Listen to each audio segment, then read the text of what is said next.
Introductory note.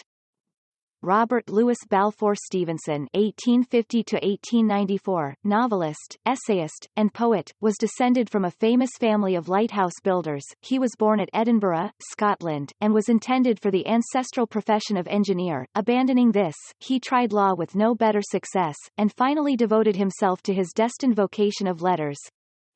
Stevenson began his career with the writing of essays, then issued 2 charming volumes of humorous and contemplative travel, An Inland Voyage and Travels with a Donkey in the Cevennes, then collected in his New Arabian Nights a number of fanciful short stories he had been publishing in a magazine. In 1883 he first caught the attention of the larger public with Treasure Island, one of the best, and probably the best written, boys' story in the language. His most sensational success was The Strange Case of Dr. Jekyll and Mr. Hyde, but a much higher literary quality appears in such novels as The Master of Ballantrae, Kidnapped, and Catriona, in which he to some extent follows the tradition of Scott, with far greater finish of style, but without Scott's fine spontaneity and unconsciousness. He published also 3 small volumes of verse, some of it of great charm and delicacy.